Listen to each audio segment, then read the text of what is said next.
How's it going, you guys? Welcome back to another most amazing top 10 video. You guys came back and I loved it. So this is where I take top 10 ideas and compile them into a top 10 list for you guys to enjoy. Today I'm going to be talking about the top 10 people with the highest IQs. But first, let me ask you guys, what is your favorite school subject? So in relation to this topic, I challenge you guys to find out what your IQ is right now or after you watch this top 10 video. So in the link down below, you guys can click and it's going to send you to an IQ test. Take the test and tell me what your scores are. And if you guys wait until the end of the video, I will reveal what my IQ is, and a lot of you guys might be surprised. Okay, so getting right into it, starting this list off at number 10.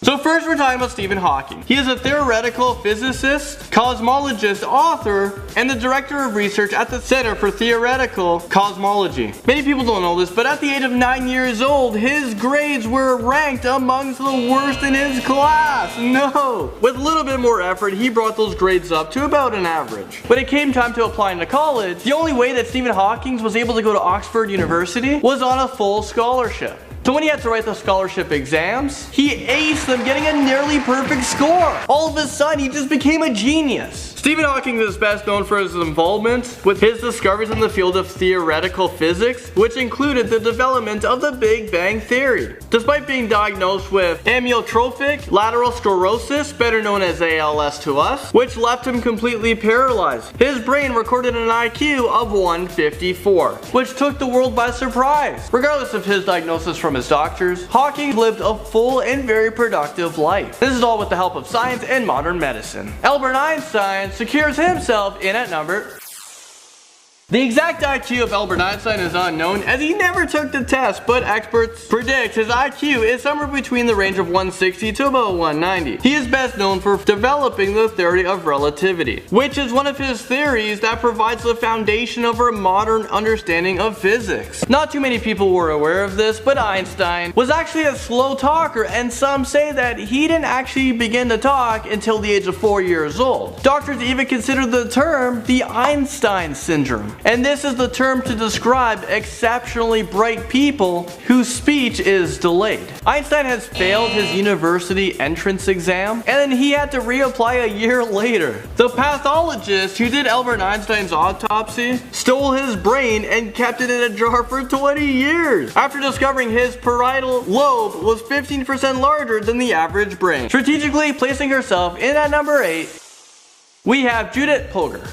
This woman right here. She's a 35-year-old Hungarian chess grandmaster. What is that? And she's often considered as one of the strongest female chess players in history. She recorded an IQ of 170, and in 1991, at the age of 15 years old, she beat Bobby Fischer, which earned her the title of becoming the youngest grandmaster of chess. Her father raised her and her sisters as an experiment in education by attempting to prove that children could make exceptional achievements if trained from a very early age. I would have to say that this experiment was very successful, because look at it. So what if we all were trained at a very young age? We would all be Einsteins and then it would just be the norm. Earning himself in at the number 7 spot, I'm talking about Leonardo da Vinci. A lot of you guys probably heard of him. Like Einstein, we couldn't give an exact figure to what his IQ was, and it's for the simple reasons IQ tests didn't exist back then. However, experts have been able to assume that da Vinci's IQ was most likely in the range from about 180 to 190, which would make him among the highest IQs ever. Da Vinci never received any kind of formal education. He did, however, receive instructions at home in subjects such as reading, writing, and mathematics. Leonardo da Vinci was an incredible artist. He was an inventor, a scientist, a mathematician, an engineer, a writer, also a musician. I mean, whatever he put his smart mind to, he was able to accomplish. A little known fact about Leonardo da Vinci is he had dyslexia. And when he made notes of his invention, it was written all in reverse, which actually was a plus for him because it was hard for other people to look through his notes and try to steal his ideas. Richard Rosner and his IQ puts him in at number 6.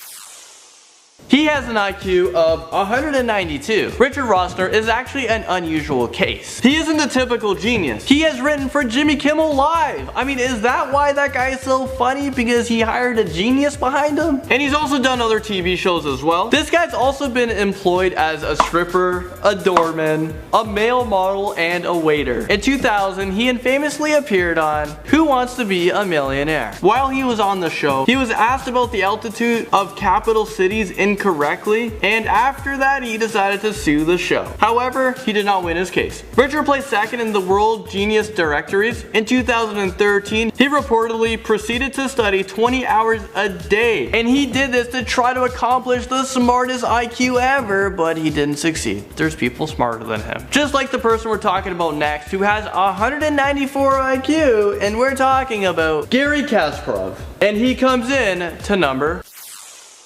Garry Kasparov is Russia's chess grandmaster. He's considered to be the best male player to have ever played the game. He was ranked number 1 in the world 225 times. In 2003, he played against a chess computer that calculates 3 million moves per second. That match was a draw, and Garry pleased his fans with his ability to keep up with the computer. Kasparov was the youngest undisputed world chess champion, just at the age of 22 years old. He has a world record for the most number of consecutive victories and most number of chess Oscars. Besides from being a chess player, he was also a writer and also a political activist. Kim Un-young moves his way into number 4.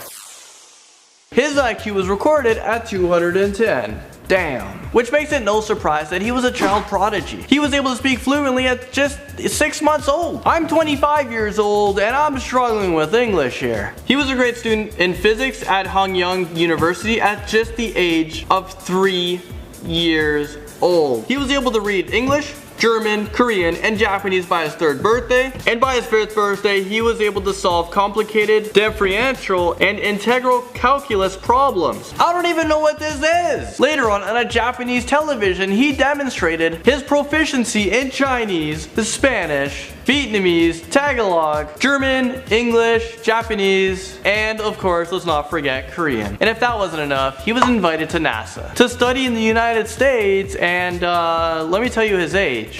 8 years old. He left NASA at the age of 16 years old, and although he was offered a job at Korea's most prestigious university, he rejected the offer and he decided to pursue civil engineering, and he gained a PhD in it. Christopher Hirata was noticed to have an accelerated mind at an early age, puts him into the number 3 spot. Christopher Hirata is a Japanese American who has confirmed an IQ of 225. I didn't even know IQs can go that high. At the age of 3 years old, he was able to calculate his parents' shopping bill. He was able to calculate all the items by weight, all the discounts, all the percentages, everything you have ever want to know.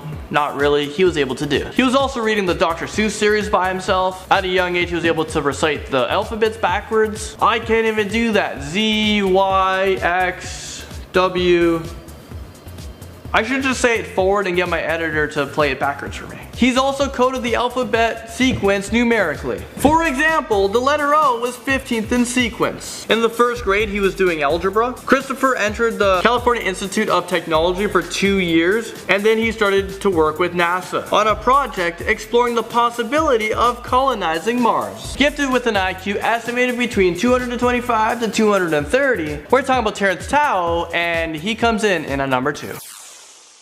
This prodigy first displayed his incredible intelligence at the age of 2 years old, when he was able to solve basic arithmetic questions on his own. When he was 9 years old, Tao began part-time studies in mathematics at Flinders University. By the time he was 16, he finished his science degree. He got his master's when he was 17 years old, and his PhD at Princeton University when he was 20. Tao has pages of awards. He also has a lot of prizes and medals to his name. The most prestigious award being the Fields Medal, which is the mathematics equivalent to the Nobel Prize. Well, he received it back in 2006. People actually refer to this guy as the Mozart of math. Finally, in at the number 1 spot with the top 10 people with the highest IQs, I'm talking about William James Sidis. He's another individual whose exact IQ is unknown. He's just too smart, we couldn't calculate it. Experts have said his IQ is somewhere, and it's a pretty big range, but it's about 250 to 300. He could be the only guy in the world to have 300 IQ. So he, officially or unofficially I guess, has the highest IQ in recorded history. At the age of 2 years old, William could read English, and at 4 years old, he was typing original literature. At the age of 5 years old, he devised a formula where he could name the day of the week for any given historical day. He registered at Harvard University at the age of 12 years old, which made him at that time the youngest person to have ever enrolled at Harvard University. He graduated cum laude, which means honors, before he was 16 years old. He didn't just excel in mathematics.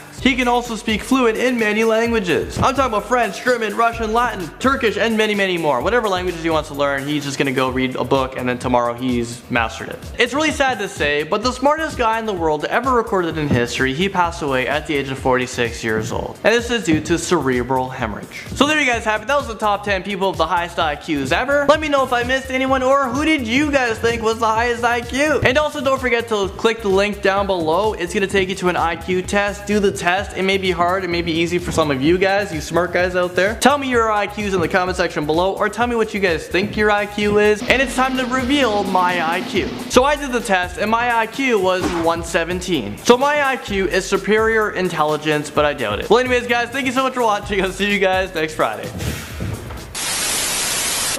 So let me know what you guys think of this video. If you guys like it, don't forget to subscribe, give me a thumbs up, like this video. I make videos every single Fridays, and I'm potentially gonna add on a day. Let me know what you guys think about that, but that's it for me. I've done my fair share of talking. I gotta go. Okay, bye.